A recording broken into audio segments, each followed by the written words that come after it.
Hello, hello, hello! Magandang araw sa lahat ng Sagittarius. Welcome back! At sa mga bago, welcome to my channel. Ako nga pala si Mystico Moreno, or in short, Mismo. At dito sa aking channel, we will manifest love. Sa inyong Tagalog love reading, ngayon na, mismo. Okay, so for today's reading, isa siyang special reading for Valentine's Day. So alamin natin, ano ba ang energy na masasagap ko sa Sagittarius Collective. Okay, habang binabalasa ko to, sana supportahan ninyo ang aking channel. Okay, please like this video, subscribe na rin para mag-grow yung channel ko, and hopefully soon mag-improve yung aking setup.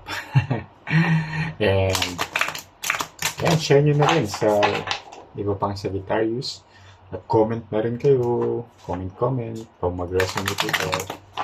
Okay, and I really hope that this reading will resonate, pero dahil collective reading ito, it may or may not resonate sa inyo. Kung hindi, huwag natin pilitin. It only means na hindi para sa inyo itong reading na to. And abangan nyo na lang yung mga susunod ko pang collective reading. Okay? So, sige. Also, ayan. Papasalamat lang ako sa lahat ng sumusuporta sa channel na to. Okay? Maraming salamat. Positive vibes only. And, okay? Sige. So, I will pull the second card dahil February ngayon. Tingnan natin yung overall energy ng reading nito. Ambition. Okay. So, this card, ang nare-represent lang naman ito is something that iniim ninyo na mangyari. Okay? Minamanifest ninyo. You're really hoping na magkatotoo to, mangyari to, ma-achieve nyo to. Okay? And if this is about love, syempre ito yung something na gustong-gusto nyo nang mangyari sa buhay nyo. Something that you really desire and pray for. Okay? Sige, tingnan natin yung energy ng reading na to sa pangbalasa before I pull yung mga second cards. Sige. Five of Wands, King of Coins, Six of Wands, okay, Two of Wands,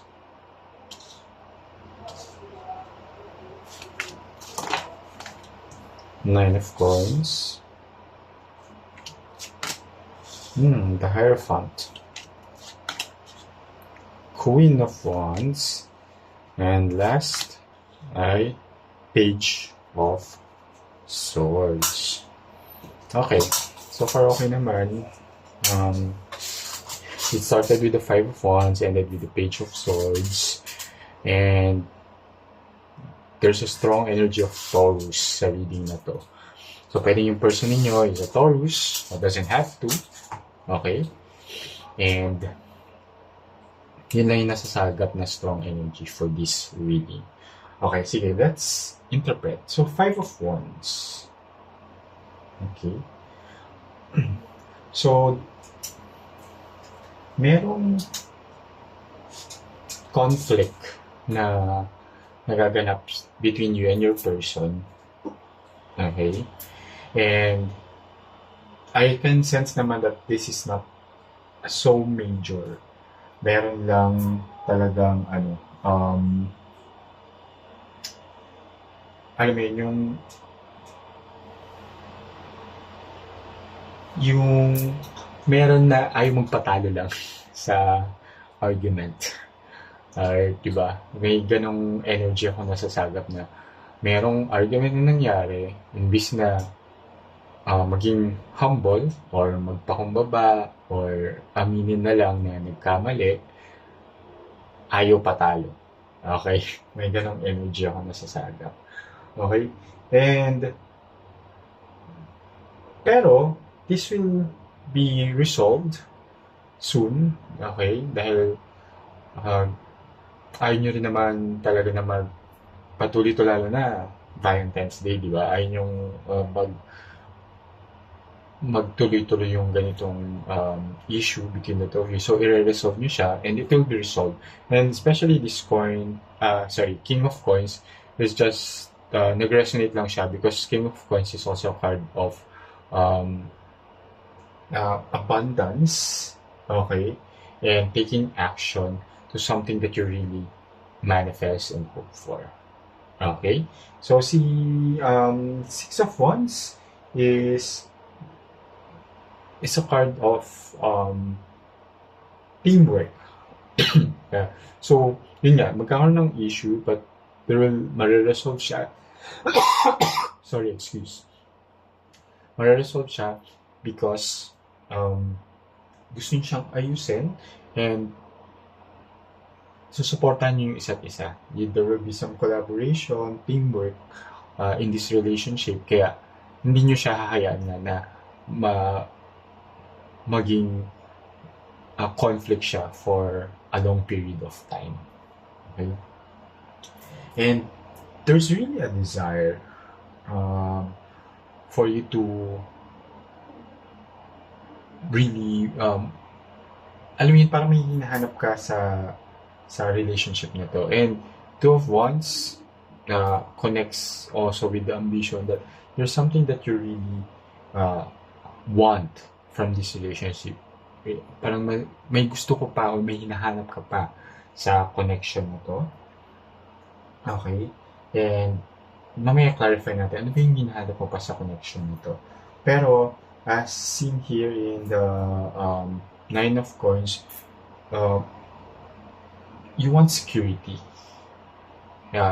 In sense na ang hinanap mo talaga dito is some sense of security sa relationship, and as and commitment, because the Hierophant is a card of commitment.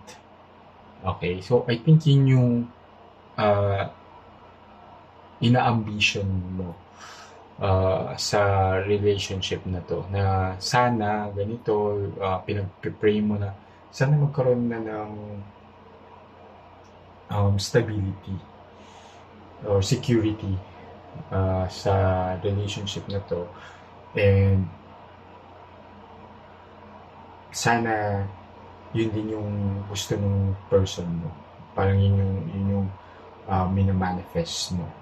It's a commitment na nag-a-align din sa'yo. Okay? And as seen here with the Queen of Wands, okay, so Queen of Wands is a card of deep connection. So it really requires deep connection for this to manifest. And I think naman na mangyayari siya because as shown here by the Page of Swords, it's energy of new beginnings or a fresh start, meaning hindi naman kailangan mag-reset kayo, but moving to the next phase or next level sa inyong relationship. Okay, so parang sinasabi din lang dito is parang hindi pa ganun ka-mature yung feelings ninyo sa isa't isa, and that's what you're really hoping for, na sana mag-mature na siya, sana maging magkaroon na ng alignment dun sa gusto mong mangyari between the two of you. Sige, alamin natin ano ba tong Two of Wands na to. Okay.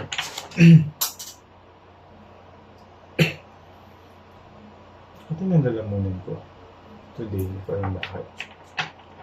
So what do you really desire? Ano ba talaga yung desire mo sa relationship na to? Oh, Five of Swords. Okay, so si Five of Swords is oh, yeah. So yun nga. So si Five of Swords is someone na alam mo yun, ayaw niyang patalo. Okay? Kailangan niyang manalo sa lahat ng pagkakataon or at all costs, ganun. Na hindi kailangan niyang manalo sa any argument, any conflict, any debate, di ba? So, sorry, yun yung dinadesire mo na sana mawala na yung ganong behavior. Na sana, ano na lang, maging harmonious na lang yung relationship ninyo. Okay? Kasi, yun nga, there's so much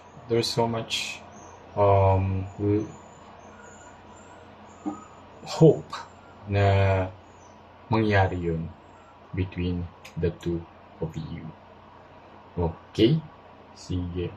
So, I hope na nag-resonate itong reading na to. Okay? I-manifest nyo lang. Keep manifesting na mangyari siya that mag-align na yung mga bagay-bagay based sa gusto mong mangyari sa relationship na to. So, kung nag-resonate itong reading na to, comment lang kayo ng ambition, okay? Which is the overall energy of this reading. Comment lang kayo sa baba and manifest this energy of alignment. Okay? Maraming salamat sa lahat ng Sagittarius. Okay? Kita-kits sa susunod na love reading. Muli, ako si Mystico Moreno and abangan ninyo ulit ang aking collective reading para sa inyo. Dito lang sa aking channel mismo. Ingat!